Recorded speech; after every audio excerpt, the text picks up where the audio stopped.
Днес ви разкривам в кои 3 компании инвестирах през месец февруари. Един спойлер, решенията ми бяха главно повлияни от корекцията в технологичният сектор. Компания номер 1. Първата компания, в която реших да инвестирам, беше IBM. Корекцията в технологичният сектор се отрази доста и в цената на акциите на IBM. Те отбелязаха рекорден спад от 2000-та година насам и около 17% спад за последната година. Сега ще ви покажа графиката и ми кажете, не бихте ли и вие инвестирали на тези нива? В началото на годината, на 15 януари горе-долу, цена на акция беше около $310. А в момента се намираме ето тук и цената за акция е $245. Освен корекцията в технологичния сектор, която се отрази на трите компании, в които аз инвестирах, друга причина за тези спадове са конкурентните AI компании, които продължават да излизат на пазара и да застрашават вече утвърдените компании.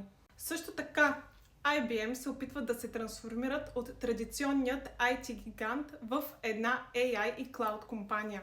Компания номер 2, в която реших да инвестирам, е една от най-силните AI компании и отново отбеляза рекорден спад в цената на акциите си. А това именно е компанията Microsoft. Знам, че абсолютно всички са чували за нея и отдавна исках да инвестирам в тях.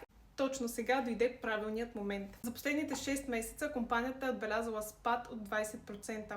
Това си е чисто намаление. Как да не си купя? През септември 2025 година компанията се е въртяла около $515, а сега цената на една акция е $403. Може би се питате какво точно движи компанията в момента. Ами компанията в момента се движи именно от огромните инвестиции в AI инфраструктурата и дата центрове. Те отбелязват също така силен растеж на Azure Cloud бизнесът им. В момента Microsoft инвестират милиарди в изкуствения интелект, което разбира се, че в момента притиска печалбите им, но инвеститорите очакват огромен растеж в бъдеще. И компания номер 3, в която избрах да инвестирам, искаше ми се да заложа на нещо по-рисково и затова избрах Salesforce. За последната година компанията е отбелязала спад от цели 33%. Отново намаление за мен и затова реших да инвестирам. Какво се случи наскоро с компанията? Ами те публикуваха доста силни финансови резултати. Отбелязаха приходи около 11,2 милиарда, което е 12% повишение на годишна база. Но въпреки това цената на акцията падна. Причините? Компанията даде по-слаба прогноза за бъдещите резултати, което малко или много притесни инвеститорите. Имат притеснения, че новите AI компании могат да променят пазара на софтуер. Забравих да вметна PE рейшотата на компаниите, които на мен ми се струват доста нормализирани.